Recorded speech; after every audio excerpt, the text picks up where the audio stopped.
I'm Johnny Smith. I'm Richard Porter.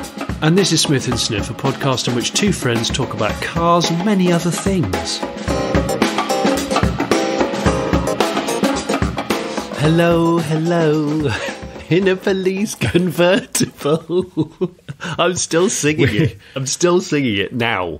We had quite a few messages about this, pointing out that, amongst other things, the British police have had convertibles. Where a listener called Adam was one of the people who wrote in and said, my dad told me about the time in the 60s when he was young and in his first car, a Mark 1 Catena. Did you just Cortina. say... Did you Cantina. You said a Mark 1 Yes. Catena. Ford Catena. Catena. I don't know where that came from. He decided to have a bit of fun with a Daimler SP250 Dart, only to end up getting pulled by it and finding out it was a Met police car. Doing some research, it seems they had a few as high-speed pursuit cars. The problem is back in the 60s, you have to say it like that. You have to go close to the microphone and you have to say it with a slight sort of speech. Of course, things were very different in the 60s. The 60s. Yeah, and so what I was going to say was, surely the said Daimler Dart had a bell on the bonnet that was the size of a dustbin and it was glinting in the sun. You're like, oh, I wonder if that's a police car, what with it having a church bell on the bonnet, because a lot of them had an actual bell mounted. They did, didn't they? Or one of those, like a bell from a 60s school that they would use to get kids in from playtime in the 60s. Although they used to do that in the 80s when I was at primary school as well. So I used to get nominated as the bell ringer, which bellboy. Yeah. And I used to enjoy it. Now, Johnny, we need you to end playtime with the bell. So you're very much the school bell end. I am the ender of the bells. Yeah. So the U2 song that isn't really that lyric got me remembering after my French extravaganza that I did for car content. There was something else that happened, Richard. Oh, yeah. Which involves a song. So I don't know if you've seen it or anybody's seen it. I think it came out, or the renders came out in 2019 of a modern iteration of the Citroen H-Van, like a body cladding on a modern Citroen. I don't know what size van jumper it is. Or whatever they call them. Yeah. Yeah, the kind of the medium van, the transit-esque sized van. Yeah. So this company is based in Italy, and the guy who runs the company is a Citroen aficionado, OBS, and he's developed it all. And I actually, without knowing it, was talking to him at this event I was at in France. But I feel slightly bad because half a day before that, I'd seen him in the gang of people that we were in. We were at an ice racing event. And I'd pointed him out to a couple of people I was with and said, have you seen that guy's moustache? A. And then and then B, it suddenly hit me like a huge neon light bulb. I went, oh my gosh, remember that 80s song that Live is Life by Opus? Which only gets played in German bars by the Nürburgring these days, according to my on a loop. On a loop. That's my own personal experience. So that song, that if you look at the lead singer in in the music video, this guy, I kid you not, looks exactly the same. Oh, okay. He looks exactly the same, to the point where we had to look it up, he was such a lovely bloke, but nobody dared ask if he really was the lead singer in Opus at some point 40 years ago. But I think if he is, that's brilliant. What a diversification. Go from 80s kind of pub foot-stamping hit to glass fibre wizardry. I think it's fantastic. Did you get to go in one of his vans or ask him for a rendition of his song? I've had a look at the van. I am going to feature one of the vans because I think they're amazing, and they do a couple of versions now. For the purposes of the listeners doing the listen, I think it's called the Type H. Let me just find the website, because it's a really lovely thing. While you're doing that, also on the police cars tip. Yes. A listener, I won't say their name, but he said, having heard your chat about odd police cars for a good while I was in the job, in inverted commas. I used to love it when they said that on the bill. My mate and I would see who could find the oldest car to use for a night shift. This was 2009 to 2017. He was in the job. And he says, the job. I thought I'd won when I dug out a last generation Escort from the depths of the county. What? But then his friend managed to find an M-Reg Peugeot 405 from God knows where. That's pretty impressive. 2009 to 2017, and he dug out a 90s Peugeot 405. So it was still legally being used as a cop car. Yeah. That's brilliant. I mean, it's good money saving. The car was still on the job. Yeah, well, I wonder if some cars have sort of unusually low mileages for their age for some reason, and therefore it's decided just to keep them hanging around as a backup. Well, I like that. I like that idea. If you take each car on a case-by-case basis rather than, it's 4 years old now, let's just get rid. Well, yeah. Condition, not mileage. That's right. And all of those sort of things. No. Also, since we're talking about this, we were sort of saying about random blue lights. We've had quite a few messages about that. There's one from a listener called Leo who says, I have a friend who's in the SAS and he has blues, but not sure if sirens, on his single cab Hilux. What? It's old and crusty and totally nondescript. It was fitted by the boys, in inverted commas, and they put it on whatever you drive. It's there to get to Hereford Base quickly. What, a scraggy old Hilux? Surely if you're in the... Yeah. Do you say he's in the SAS? Yeah, apparently. Surely they'd have to have a word and go, look, I know it's a Hilux, I know they're very reliable, but is that going to get there when we need you? Because when we need you, we bloody well need you. Now, Leo says that his friend finds misuse conversations quite dull and doesn't entertain what we would all do when given such powers. That's probably why I'm not in the SAS yet. But I thought people in the SAS weren't supposed to tell you they were in the SAS. They just went, oh, yeah, I've got a desk job. Maybe just Hereford. Times have changed now. Maybe yes, the more inclusive special forces. You just go, yeah, I'm in the Secret Service. Yeah. It's mostly paperwork these days. Yeah. And looking at the internet to see who's up to bad stuff. Yeah.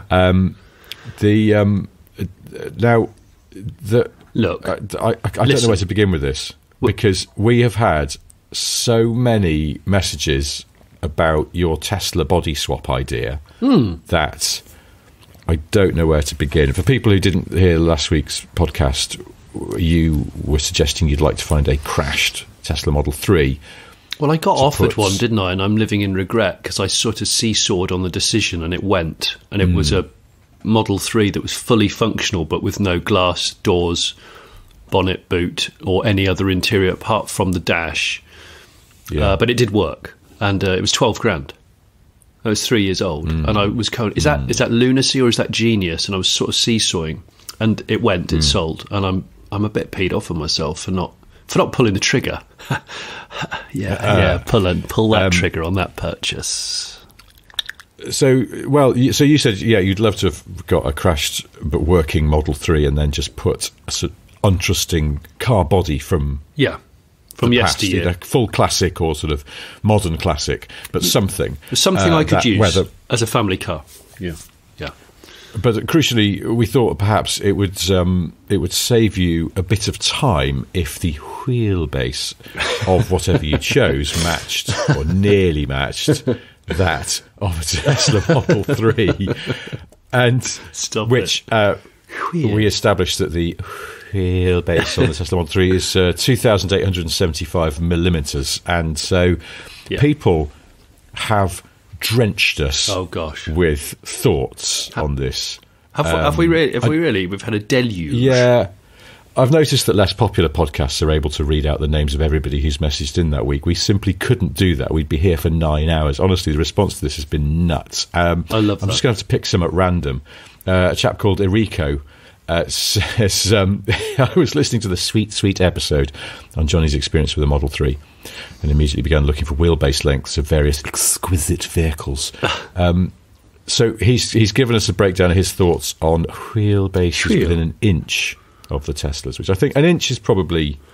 You can, depending on the shapes of the arches and the ride height of the car, etc., you can disguise these things. I would take an inch or less, yes, especially if it's worth it. Well, exactly. So, let's try these on for size. Shoot me. W210 E-Class.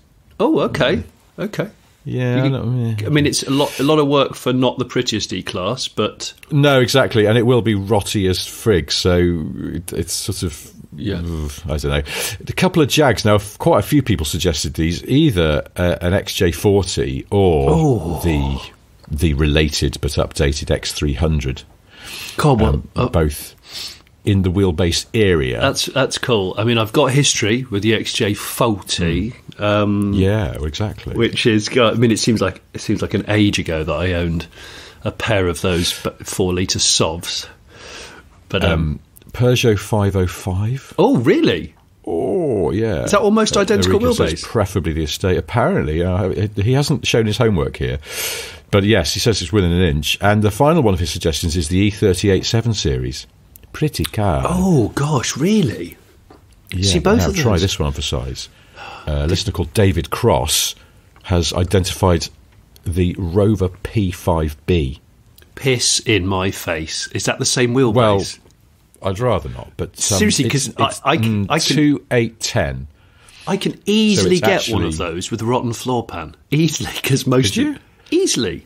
He says it's 2810 now. The Tesla's 2875, so that's 65 mil. So that's a bit of a difference. Oh, yeah. I'm looking at that with my sort of finger and thumb whilst talking. I mean, again, it depends on the ride height. And it does also, but if memory serves, the arches on a P5B, they sort of, in the style of the time, they aren't sort of, the trailing edge is not straight down. They have a sort of swooshy... They have a flyaway rear arch shape. Flyaway, that's the word I was looking for. Yeah. So that may give you some leeway. Oh my gosh, there's some serious cars there. Seriously good. David is one of many, many, many people who pointed out that there's... some US YouTubers who put a Honda Odyssey minivan onto a crashed Model S Plaid. Yeah, I saw that. That was an amazing project. Well, I think it's still being finished, but I think that's glorious. Glorious. Another listener, Emma Pember, points out that the Mercedes W116, so what's that, an S-Class, isn't it? It has 2865 mil wheelbase, so that's 10 mil. That's really in the zone there. But that's good, and that has a lovely back arch from memory as well. Emma makes a very good point, though. She says the A-pillar is a hefty bit further back, and that would make the swap quite challenging. Now, a few people pointed this out, that if the whole sort of architecture of the car is different, your dashboard and things are going to be a different place. Apparently some YouTubers tried to put a Lamborghini Murcielago body over some it was B for build, I think they tried to do that with Tesla bits, but because the Lamborghini is such a fundamentally different shape, and it's all your dash to axle, because that's always locked in, isn't it, on platform sharing and things. That's usually the one bit that's locked in, the distance between the pedals and the front axle. I suppose because of your bulkheads in that, and that could trip you up. But A-pillars are more raked on modern cars, isn't it? So yes, you'd have more slack in the wiring loom potentially if you were going older. Because I genuinely thought at one point just leave the dash, a Tesla dash, and then just you leave it be, or you could sort of carefully carve bits out of it and then nestle them into another dash. The dash is always the hardest bit on these sorts of swaps because you got all these giant wiring looms to disguise and that kind of stuff. But it depends if it's a really utilitarian simple car where the dash is not the main event. So true. A lovely suggestion here from Ian Stockwell. Now, I don't know. Ian hasn't shown his workings. I haven't checked if this is within the wheelbase zone. But he suggests a Fiat 130 Coupe. Oh, I can't believe how many nice cars. Can't believe how many wheelbases there are to choose from. I mean, if I was Gordon Murray, brainstorming. You'd be salivating. I'd be just going, right, I'm already going to commission 3 of these. I'm just trying to work out if I can round it up to 5, and then I'll get 5 different versions done. Amazing. That's really cool. Now, a lot of people, including Campbell Mackey, suggested the car that... Remember last week when we were talking and I looked up something and I went, ooh, this is interesting, but I won't say what it is. I'll let listeners do the work. The car that I had delighted on is one that Campbell's identified, and a load of other people as well. Citroen XM. Oh, you bugger. That's a nice van. Subsequently, yeah, it turns out the CX is also sort of within the ballpark. Now you WhatsApp that to me like a day or 2 later after that last cast we did, and I didn't remember that. You did, and you know what? I've been thinking about it every day since. Going, a CX would be lovely because I'm a big fan of both the saloon, the hatch, and the estate version of Familia or whatever it's called, and that has enormous family practicality. But yes. I started looking at prices of Citroen CXs. I mean, I haven't looked at CXs for 20 years. They are hard to find, and you cannot get a cheap one, which is a shame in this context. But I'd love a CX. Blimmin' love a CX. How do you feel about the 1968 to 72 Chevrolet Chevelle 2-door? I think it's a cool car, the Chevelle, for somebody. I would not do this job on it as an EV swap. Okay. It was a suggestion from a listener called Anders Neckelholm. Well, Anders, I appreciate Norway. Your amazing homework, Anders. In fact, most of the crashed Teslas come from Norway, or they certainly used to, for all their organ donating for EV stuff. So, Anders, can you keep... This winter, can you just keep your eyes out for any sort of like crashed, buried Teslas that aren't totally trashed?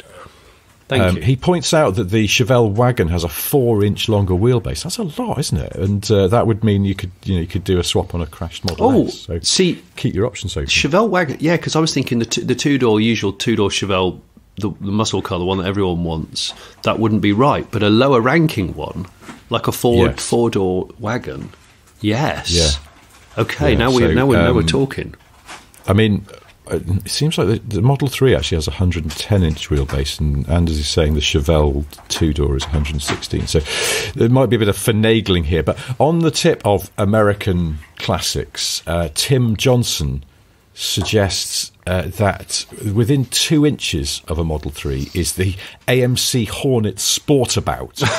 You know the estate? That's like the brilliant name. It's like one of the rarest cars out there, I would have thought. It's rare, but nobody cares, really. Yeah, I don't imagine. Are they that sought after? I sort of think they're probably not. No, probably not. The only Hornet's probably the one that did the James Bond corkscrew jump, and that even then, compared to other cars of its age, probably not really worth much. Sadly, yeah. Simon Rook, hello Simon, another suggestion for the Jag XJ40. Quite a lot of XJ40 suggestions, and I think you've got, because you have, like you say, you've got previous. But if you wanted another, still got the badge off one of them. Still got the boot badge. Have you? Yeah, I found it when I moved house the other year. Yeah. There's another luxury saloon car that you may want to consider. This has been suggested by quite a few people, including someone who just calls themselves Rampant Twattery.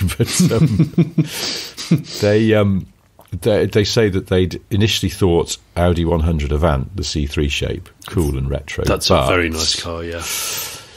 Yeah, wheelbase is way off. Okay.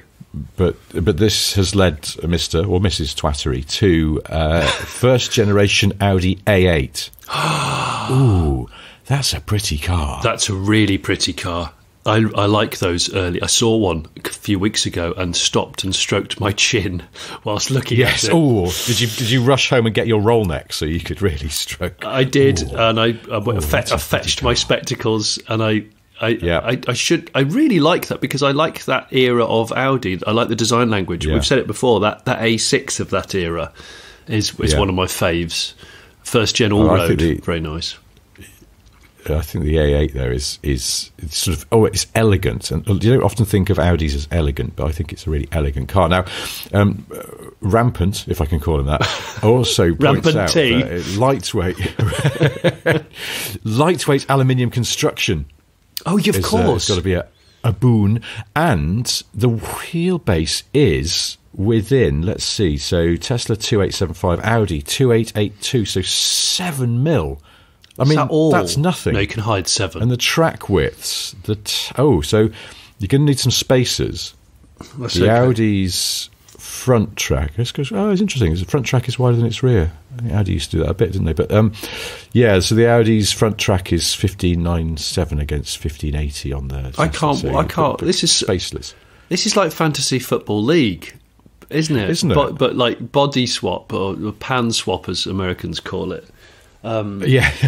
By the way, I did a long journey last week in my 24 Tesla, and it's. I was listening out for the pan tang, or what do you call it, floor pan bob? Yeah, pan bob. When it was doing on the move preheating, when I told it I was heading to a charger. Yeah, yours didn't do it, and I didn't hear anything. You're in a Y though, aren't you? Yeah, I reckon it's. I think it's a 3 thing. It. Yeah. But maybe you can listen out for it when you have Model 3 hardware installed under a first generation Audi A8, which I love that. Also, something else that this listener points out is that you can find one with a broken gearbox because it's a common fault. So they're sort of offing themselves on a regular basis. I think the only issue will be marrying aluminum body to steel floor pan. Which might be a bit of a Brian Canterbury tale. However, worth it if you can find a solution. I really like that solution. Goodness, what choices we've got. Citroen CX, Citroen XM. I mean, Fiat 130 Coupe, that's a little bit rare for me. But yes. I like the Peugeot 505 estate. I mean, I haven't seen one for ages, but I know they're a big one and they're good. That could be really nice, rare groove, actually. Oh, now, I can actually solve you're right, the aluminium to steel pan. Yes. You're going to have to sort of... Don't say self-tappers, everybody. Don't say, like, nail gun. Or no more nails. Just use, Gorilla Glue. It'll be fine. Just don't break too hard. Just use aeronautical glue, like JLR. Oh, yes. And Lotus. Yes. I mean, it holds aeroplanes together. It holds aeroplanes, so... Just squidge a load of that down and clamp it in the garage and leave it for the weekend. Yes. Or depending on the angle, just leave a pile of heavy books on it overnight. A library on but it. If that's troubling you, then what about the Volkswagen Phaeton? Really? Well, according to Oliver Sinden, the short wheelbase Phaeton is 2881 between the wheels. So it's 6 mil longer than the Model 3. Do you know, that could be great. It's amazing, isn't it? Yeah, that could be really... Model 3, sort of quite a compact car. Phaeton, big exec car, but their wheelbases are very close. Well, the wheelbase chat is a more interesting chat than I thought it would be, because I've just come away from doing a video with the Polestar 4.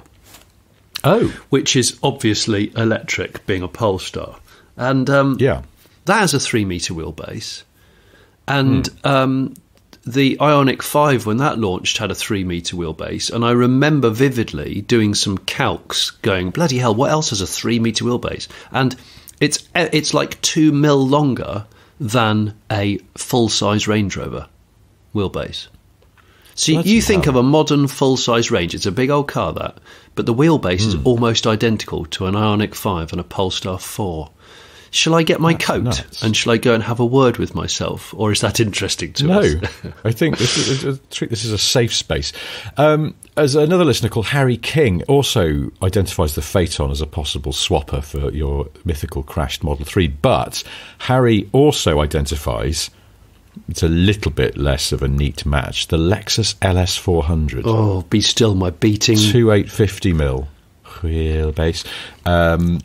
So that's there's going to be a bit of chopping going on, but not loads. And if you want a real classic, someone else this is Campbell Mackie again. Campbell's having 2 bites of the cherry here, but he is suggesting, again without showing he's his homework, wheelbase guy, that the Alvis TF21 is in the ballpark. I love those. They're very stately. Yes, but you're not going to chop. Well, you could chop one about because they're not mega valuable. No, they're one of those. They're one of those elderly cars that probably the awareness is not that high on them. So you could snag one. I mean, wasn't there one of those cosy Sunday night dramas where the hero drove one? An Alves. Yeah, I can't remember what it was. I'm sure someone will remember. But Simon Openshaw, you'll like this one, although it's a little bit off in terms of dimensions, but not. It's, what is it? It is actually quite off, but I'm going to say there's a lot of automotive engineers who listen to this podcast, it seems. They'll be tutting if it's too far off. Mark II Vauxhall Senator. Oh, really? But unfortunately, so 2,750 as opposed to 2,800. I mean, that's a bit far away. I think that might be a stretch, or a shorten. But I have to say, depending which way you come at it, I like the thinking, and I do still look out for them for sale. I'm not going to lie. And well, hang on. What about the Eagle Quest limousine flower car version of the Senator Mark II, of which we have discussed before on previous casts, and I've nearly pulled the trigger, pulled back my purchase bow and fired an arrow at, but I didn't. and I still think about that car as well. I'm such a dingaling. I'd love an Eagle Quest extended wheelbase Senator Series 2. Oh man, there was talk about Land Rovers, wheelbase wise. Yes, is this true? Yes. Now.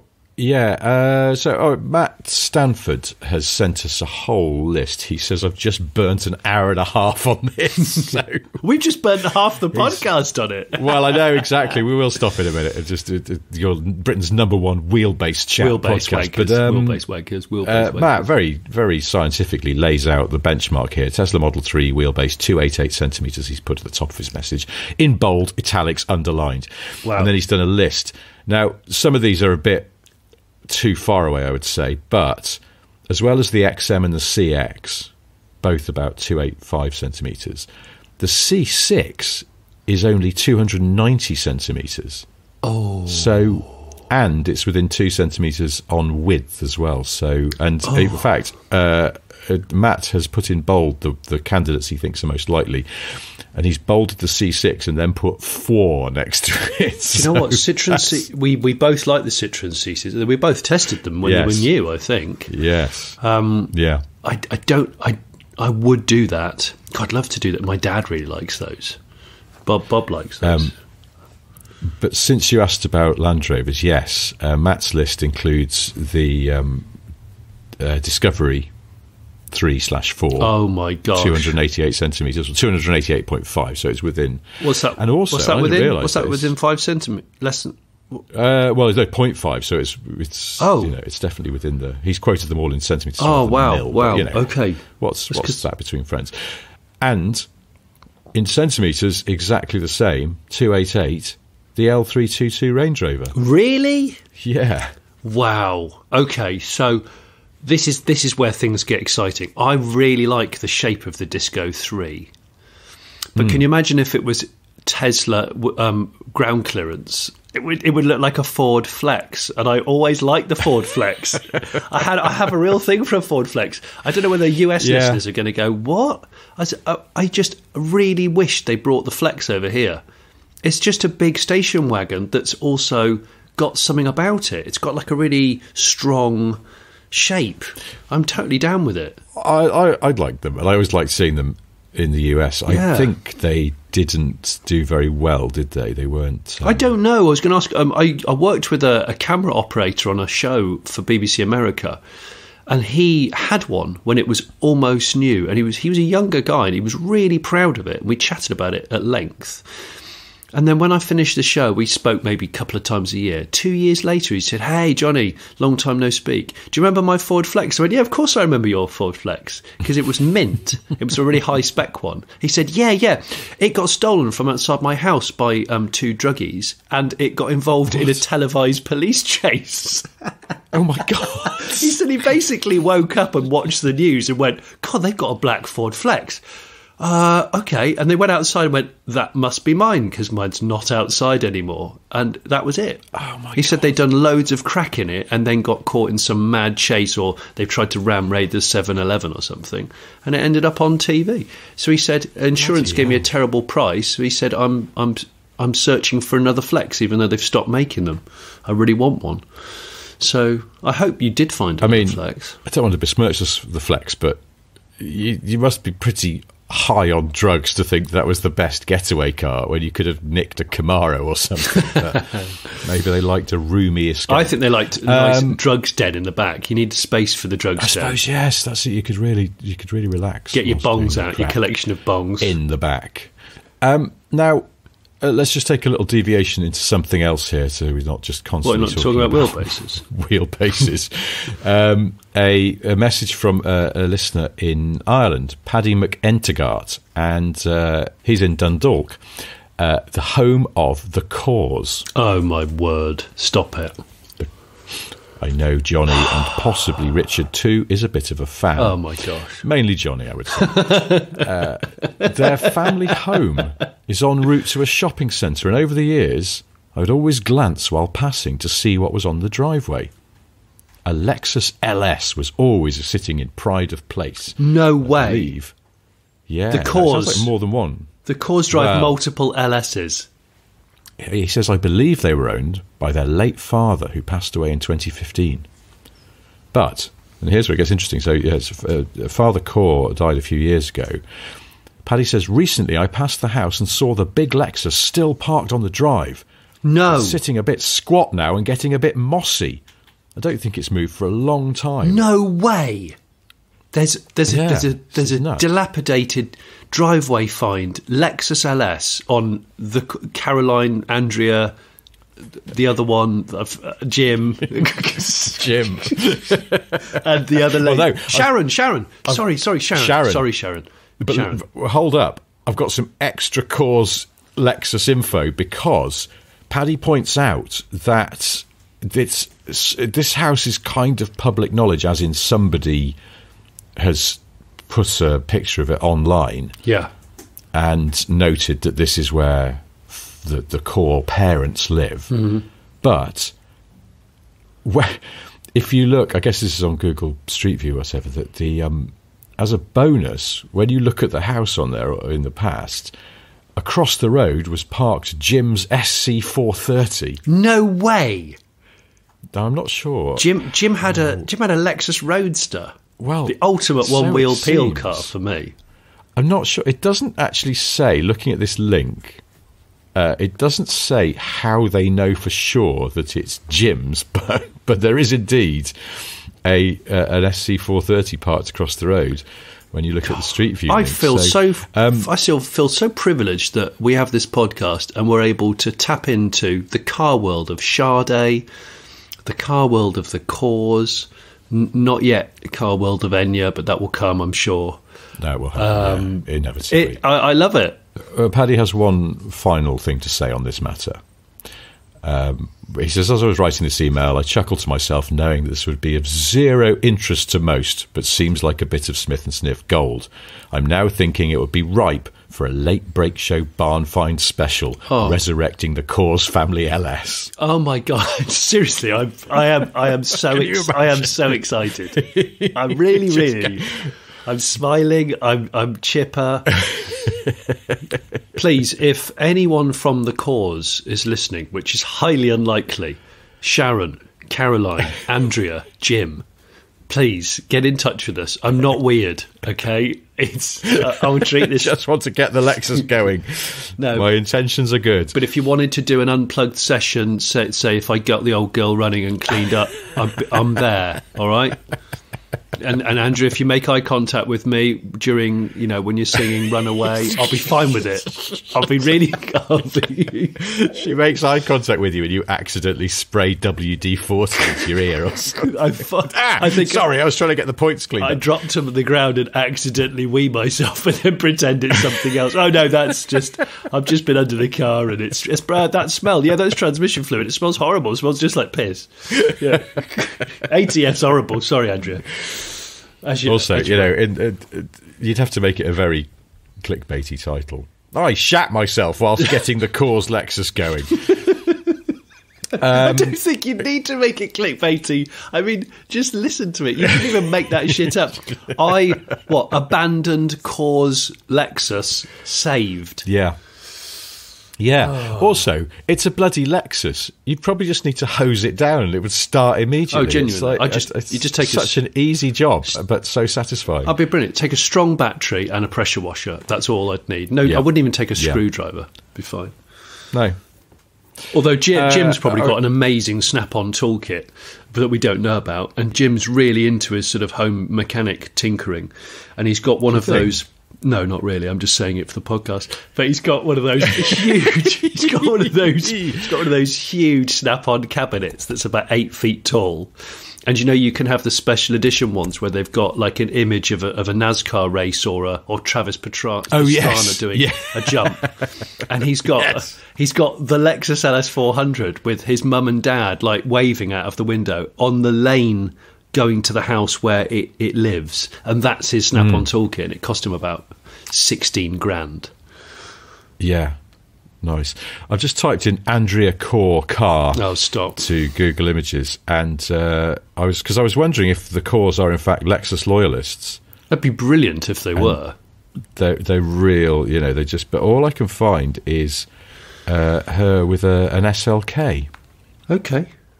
Well, I don't think. I mean, I don't know if any of the actual band live anywhere near that Lexus. That's what we don't know. I'm just going to work through all of the Cores now by typing in their names followed by car. Well, Andrea, Sharon. What's the other one? Caroline, Sharon, Andrea, and Jim. So 3 girls, 1 man. No, Caroline's coming up with nothing. And then let's do Jim with his airbrushed toolbox. No, there's a picture of him in a car, but I can't tell what it is. It's got sort of coffee-coloured leather.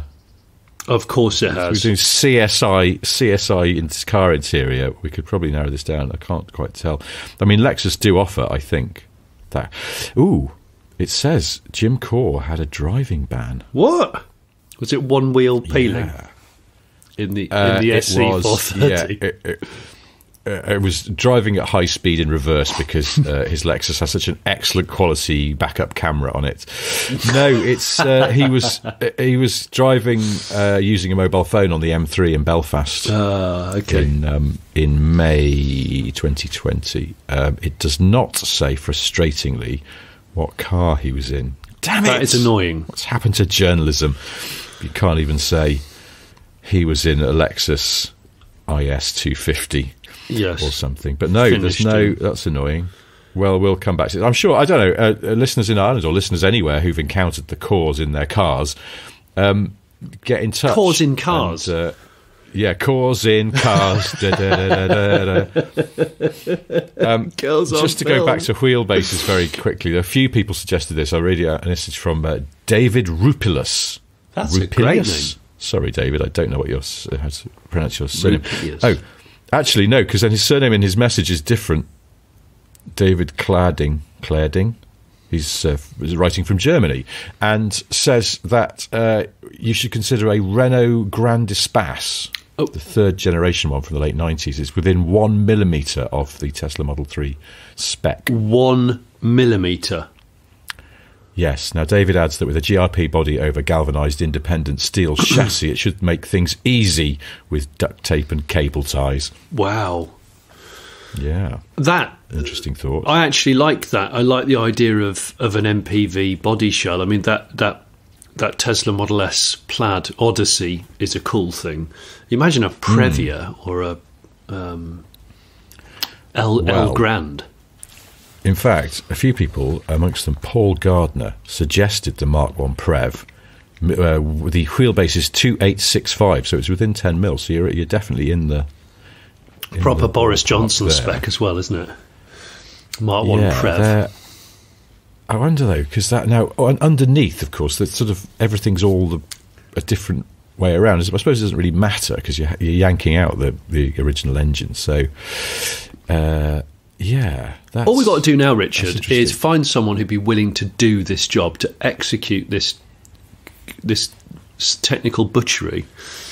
Well, they're out there, I'm sure. It's just, anything's possible if you've got enough money. Yeah. In fact, maybe this is it. We could dovetail two themes from this show. What? One of the cores is desperate for a practical car, but it must be EV. They can't quite find what they want. Up rocks Johnny Smith. I'll get your dad's old Lexus going while you finalise the spec for mating a Previa body with a Tesla Model 3 underparts, and we're in business. Well, hang on, no. The Core's millions will fund this project. Maybe the Cores have kept the LS because in their dad's memory they can't bear to get rid of it because it was his finest car. Yeah. But they're modern people and they want to use it every day, but they wished it was EV. And then we make it happen. We swap their LS to Model 3 Pan. Yes. And then Andrea Core, maybe, and Caroline and Sharon, they bankroll the business and they start doing them for other people worldwide. They put their Core's stamp of approval on a rejuvenated LS Lexus. I think this could be... I'll help with some of the PR, maybe. We should probably stop doing wheelbase. We've got so many, honestly, hundreds. Have we really? Is this the biggest response to any letter? Anything ever, yeah. But it's just, we do get a lot of emails every week, but this has been something else. It was quite overwhelming. I didn't know what to do, so I really have just been randomly picking them. I've just got one here from Andrew Wilson. He was one of 2 or 3 people who suggested a real outlier that we would have never considered. It's got a wheelbase within 3 millimetres of the Tesla Model 3. Oh, gosh. And it is the Plymouth Prowler. Is it? Yes. Bloody hell. It's quite a naked car, though, isn't it? Yeah, but it's okay. What do you... I suppose you kind of... If you're going to do a swap, all of the front suspension's exposed on the Prowler. So, Model 3's double wishbones.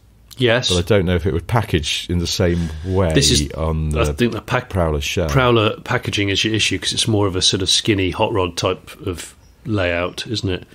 You need a big... Yes, I'm still thinking about Disco 3, I have to say. Are you? Yeah. But a low-riding sort of Disco 3, like the air suspension's collapsed. Yes, exactly that. So so almost turning a Discovery into an MPV rather than an off-roader. Because I'm not interested in going off-road in it. So...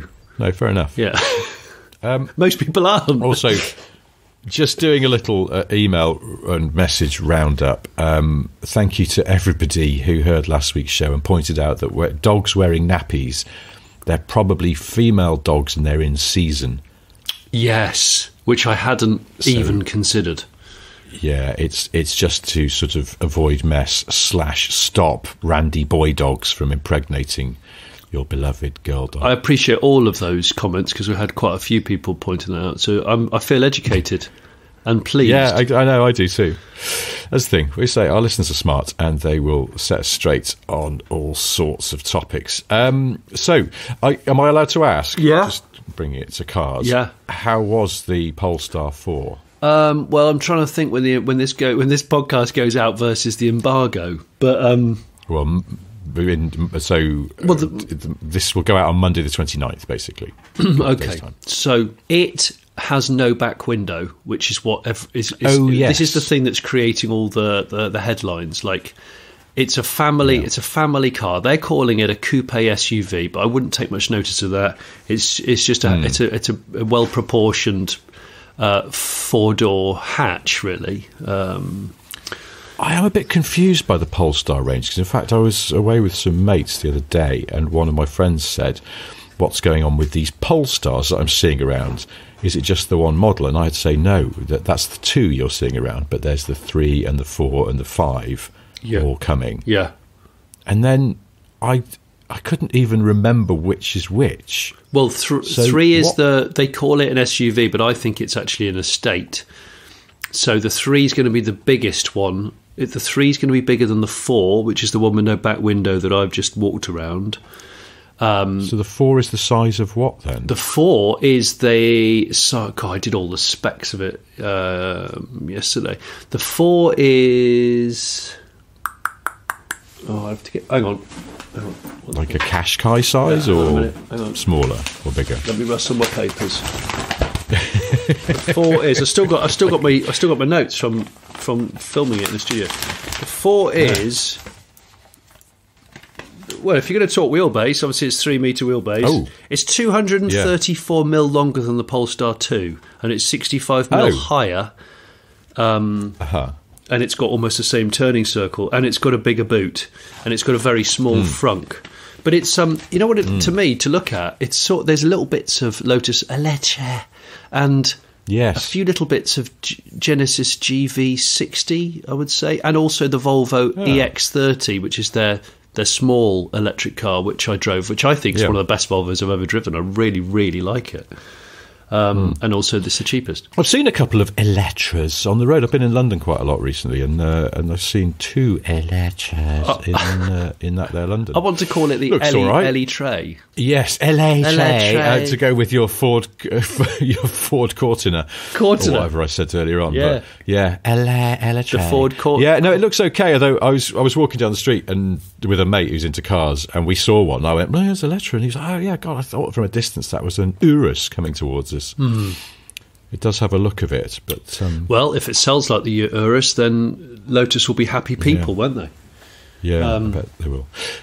So, does that lack of back window, is it bothersome when you sit in it? It's actually it's strangely okay. They've done lots of things to bring you around to the idea that you're not going to miss it. By the panoramic roof comes back beyond your head in the back seat. And those little like D-pillar windows, they're tinted, so on the outside they don't look like windows, but they actually are. So you can look out of those. So it actually feels a lot less claustrophobic than I thought. And I interviewed the designer, Max, and he explained that the whole ethos behind the seats and everything, it feels like one of those business class long haul flight booths that you get on an aeroplane, where you're kind of nestled into this backlit ambient surround sound like little den. And there is something about that. I thought at first it sounded a bit wanky, but actually I sat in it twice and then looked around it in detail. I thought, I mean, it is quite an extreme decision for aero and rigidity, but that's why, is it? Is it an aero? It's an aero thing, they say. Yeah, it's an aero thing. So the sort of brace, the header bar, or whatever they call it, the bracing piece in the roof, which most steel constructed cars, monocoque cars have, is usually further forward, but if you have it further forward you get worse headroom. So what they wanted to do is move it further back more than any other manufacturer, and in doing so let the pano roof provide the sort of the space and the feeling of openness that you wanted. And then the roof line can come down, but you still have good headroom, and you still have loads of legroom and loads of headroom. So yeah, I'll tell you what it is. It's a disruptor of a car, and I like it. I'm still digesting whether it's totally worth it. I mean, it's got about 1 million cameras on it, so obviously the rear view mirror is not a mirror, it's a camera. You lose the parallax of a mirror. Am I thinking of parallax? Well, I don't know if I've never heard of parallax, but I think I know what you mean. It sounds like it's something that one of the teams would call themselves on The Apprentice. Team Parallax, Lord Sugar. But it's... I thought it would be... I think it's parallax. Be Gladiators. So you sort of, someone from Gladiators. When you move your head, your view in the mirror changes because your perspective changes what you're seeing. Whereas this, when you're looking at a screen, it doesn't, because all you're looking at is a little screen. So you're still seeing what the camera's seeing. That doesn't change because the camera's not moved. Do you see what I mean? Yeah, I do. That's the bit that always scrambles my head a little bit with those interior mirrors. To be honest, because I've tried them in Land Rover, I've had them for a while, haven't they? And I always end up turning them off because they get on my tits. The Audi e-tron. Oh yes, the e-tron has which it doesn't work in, side but the Honda E kind of does work. I think it's weird how that works better. Poor Honda E. I feel like I need to buy a Honda E. Yes, I was funny enough. Someone was asking me about those the other day and going, are they all right? And there's someone I know who's got one and who leased it and loved it so much, or PCP'd it, at the end of the term they just bought it outright. Brilliant. And absolutely love it. Even though they're well aware of the range is not fantastic, but for urban. I bet they're a 2-car family though, aren't they? Yes. Oh God, yeah. See, you'd have to be, wouldn't you? But then, plenty of people are. But as we sit here and breathe, you can get one for 18 grand with about 1,000 miles on the clock. Yes. I mean, just think about that. That's it's on sale right now for like 39 grand. So you can almost get one for like almost virgin for 18, and it's such a good car. Like the cabin is so wonderful, and as a second car, as a commuting type of car, I just think it's awesome. We are going to look back and go, that was brilliant. Nice to look at, aren't they? It's a classic. And that car's biggest problem is the BMW i3, which is also not being discontinued, and that's a fantastic car. That's an instant classic as well, I think. Is the range though? If it's cold, I've read people saying it's under 100 miles. I think it would be under 100 if you do the usual, like 70 on the motorway with heating on 24. Yeah, okay. Yes. But if you were driving it away from motorway, so sort of mostly B-road stuff, and you preheated it and used your seat warmer and all that stuff, I think it'd be over 100. But yeah, I mean, it's a deal breaker for a lot of people, and I appreciate that. Cheapest Honda E on Auto Trader at the moment is 14.5. 14? Is it? Yeah, for a 2020 one with 30,000 miles on it, yeah. Oh my gosh, so 30,000, I mean, that's still pretty low. Oh yeah, I mean, it's a Honda, isn't it? I wouldn't be, that's of no concern, really. It's just whether you could live with the car itself. No, there's plenty here, just kicking around the 14, 15 mark, 16, loads at 16. Oh, gosh, stop it, Richard, you temptress. Interesting. Food for thought. Yeah, well, I don't know. I mean, why don't you see if you can find a crashed Honda E and then put a Reliant Kitten body on it? A Tesla Model 3 body on it? Yeah. Hi, I'm Johnny Smith, king of ironies. So, I speaking of new cars, I drove the Volkswagen ID7 last week. Oh. Which I sort of approached with trepidation because I've not been a massive fan of the ID family to date. Yeah. Largely around that bog-awful touchscreen. Yes. But also that sort of slight sense of that they were kind of cheaply made, perhaps in ways they hoped you hadn't noticed. Yes, and the ID4 being, I think, to look at anyway, so boring, I genuinely start falling asleep. Yeah, awful. ID5 is, I think, even worse because it's got that sort of slant back. It's trying to look sporty and it's not. It's just it's a really underwhelming car. I just think it just feels like they sort of haven't finished it somehow. Yeah, it's just meh. Anyway, ID7's much better. It's actually perfectly fine. Is it? They've totally redone that screen. Yeah, so they've still got the touch-sensitive temperature controls, but they light up at night and everything's much snappier. I guess they've given it a much more powerful processor. Yeah. But all the screen graphics are way better. Not perfect. They've almost panicked and gone, oh, God, you don't like it. We'll make you like it by letting you configure it in a million different ways. And it's almost like sometimes you just go, now, where the fuck did I put that? But I think if you lived with it, I just drove it for an afternoon, but I think if you lived with it, you'd remember where you'd put things because that muscle memory that you have on your smartphone screen for where apps are is the same sort of deal. Yeah. But yeah, the best ID car I've driven by a mile. Oh, wow. Well, that is good to know. So they're getting their mojo back. It was absolutely slashing it down the day I drove it. And it had that sense that good VWs have, where they're not the most exciting cars in the world, but they feel trustworthy because they feel like they're not going to do something silly and bite you. They're just, they're sort of on your side, dependable cars in khaki conditions. And it's like that. I want the ID2. Having looked at it, that's yes, it's the closest to the Up. Well, and you like the Up, your electric Up, yeah. And I think that's almost the spiritual successor to it. Well, I think it is, and I was asking someone from VW to double confirm when it's coming, and irritatingly, it's going to arrive about a year after our Up goes back. So, what an absolute! Going to have to find an interim. Maybe just get a second-hand Honda E. I was just about to say. Just do that, and you should totally. You should Yeah, you should totally do that. Talking of Volkswagens, Golf 8.5 Mark 8.5 has been unveiled, hasn't it? Yes. Now, I've only got one thing to say. When the Mark 8 came out, I likened it to a sloth. It does have a face of a sloth. Yes, or does. A sloth if you're David Attenborough, and I guess he's right because he's David Attenborough. Yeah, a sloth. But I've realised that there's something else which the Mark 8, because the Mark 8.5 I think still looks quite similar to the 8. Yeah, you know that 7th century iron and copper helmet, which was dug up in Sutton Hoo by archaeologists. I think it's Sutton Hoo. As it is Sutton Hoo. You know the helmet, don't you?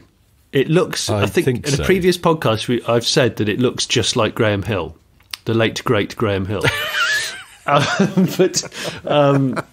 Well, it does. It's basically a racing driver's face in helmet form. But it also looks like a Golf Mark 8.5, I think. Oh, I'll have to So if you have a look at it, I think that is the face-lifted, slightly tech-lifted Golf. I do wonder whether anybody cares. Because I like golfs. I've enjoyed many golfs, and I've owned a few golfs. Did you say many golfs, not mini golf? I'd love to own mini golf. Sure. I don't own mini golf. Mini golf, pitch and putt, I love all those. Bitch and slut, love it. I don't care about the Mark 8.5. I don't think I care. Is that bad? You could care about what you want. I should care, but I want to care. But I think the Mark 8 made me not care about golfs anymore. So I need to be one back, but I'm wanting the ID2. The ID2 in my head is sort of like... Yeah, it's appealing in principle, isn't it? It looks nice, and it looks sort of small and chunky and VW-ish, and hopefully they're getting their mojo back around electric cars. The ID7 suggests they're heading in the right direction. But the most memorable thing that I saw on the ID7 afternoon, I was driving around in terrible weather, it was around Milton Keynes. Of course. You know, in those big, wide boulevards that they have there. And for people who've never been to Milton Keynes, it's sort of a lot of the roads, because it's a new town built on a kind of American grid system, grid principle. So a lot of dual carriageways with a wide grass central reservation between. Yes. And I saw someone in a Kia EV6, and they crossed in front of my carriageway into the central bit. Now, it was pouring with rain, and the roads were slick wet. And then clearly this person in the EV6 decided they were going to go for it and pull out onto the opposite carriageway and head off where they were going. So they must have absolutely matted it. And the EV6 became visibly squirrely. You know, when you see a car like sort of rocking around, and I was like squirming, and I was like, bloody hell, because they can be a bit lively, those cars. Yeah. I mean, the GT particularly. Yeah. But I've never actually seen somebody visibly wrestling with one because they've overdone it. It was lurching and squirming, was it? Well, I imagine because the stability control was probably having a busy day all of a sudden, that it was never going to fully lose it. But that's the thing. What you could see was just the lurching. Yeah, the lurching and the sort of wiggling. It was wiggling its hips. Oh gosh. So whoever you were, sir or madam, I admire your commitment, but it might have been a little much given the conditions. I know we're still talking about cars, which is probably not what people listen to us for, and I apologise. I got over 41.5 miles per gallon in the Ghetto Boxster last week. Did you? Yeah, I really did. And I wasn't driving it at 40 miles an hour. I was driving back from Cheshire on most fast roads. I'm in love with the Ghetto Boxster. Not going to lie. Fair enough. I am so pleased with it. I've got the roof working again. Thanks to Car Hoods Northern up in Cheshire. That's what I went up to do. Went up to just check whether it was possible to make the roof work again without replacing everything.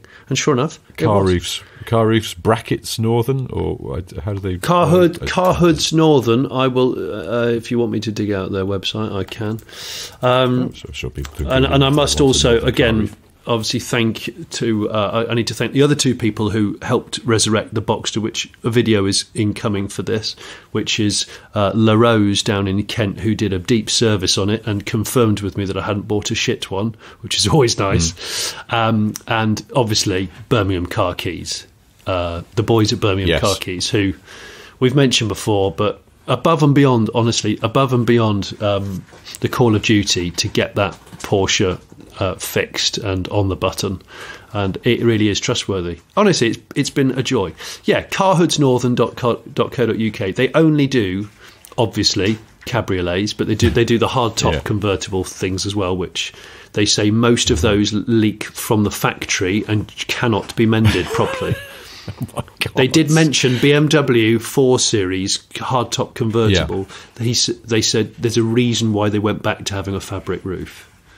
Because I always wondered that. Why have they gone from hardtop convertible back to fabric? Well, pretty much everyone. I mean, even Ferrari, the Roma now is a convertible, which negates the old California and the, what was the other one called? The Portofino.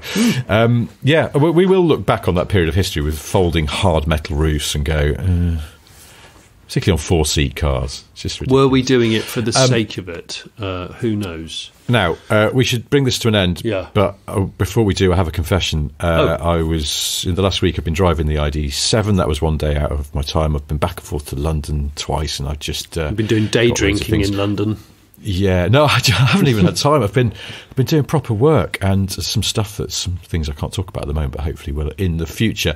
The reason I mention this is because I haven't had time to think of a made-up show for you, or indeed find a piece of trivia for the third thing. So there won't be any of that this week. Just to say that, of course, as you know, Johnny has a solo YouTube channel that is called The Late Break Show. Yes, there's lots of excellent things on it, and as ever, I've got a new book out called Boring Car Trivia 4. But that and the barn find Capri did actually go out on the Late Break Show, much to people's glee. Get away! I wasn't actually lying.